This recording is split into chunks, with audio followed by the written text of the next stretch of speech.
Hey,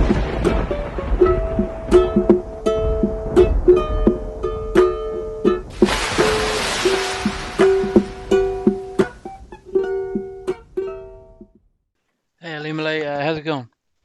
Hi, it's going good. Um, I wanted to talk to you a bit about your good friend Heather Hardy. You're very close with her, right?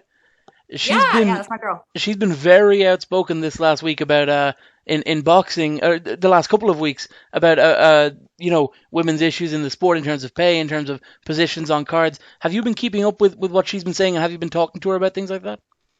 Yes, in fact, when the lockdown first happened, we were, uh, talking almost daily, and we even did a live on Instagram about women's pay in sports. Yeah. It was more geared towards the relationship side of things, like if the woman is the breadwinner, how does that work out in the relationship?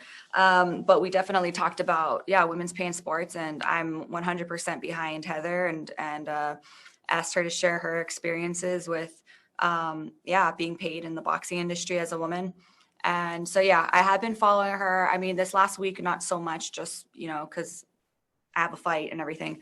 But yeah, we're homies, and I completely support, everything that she's fighting for. Obviously, you're not there, so you would only be hearing it secondhand from people like Heather. But why do you think it is that women's MMA seems to have just raced ahead of the pack when it comes to pay, when it comes to equality in the way the cards are structured? I mean, it's completely not abnormal. It's not something that's even a talking point that you would be headlining this card, or that Chris Cyborg or Amanda Nunes in the other promotion. Why is it that the WMMA has raced ahead of women's boxing so much?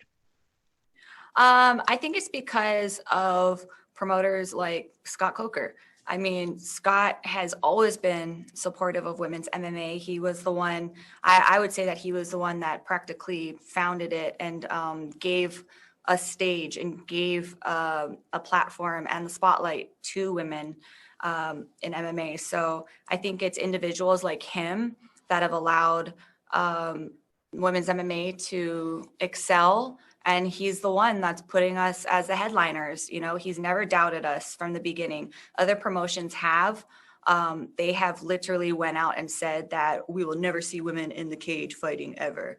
But Uncle Scott has never been like that. He's always been supportive of us. So I think it's because of guys like him that we don't have to fight as much, for stuff like equal pay, or for exposure, or opportunities to fight on the main card, opportunities to headline, and to sell out events. It's because of promotions like Bellator and uh, our promoters like Scott Coker.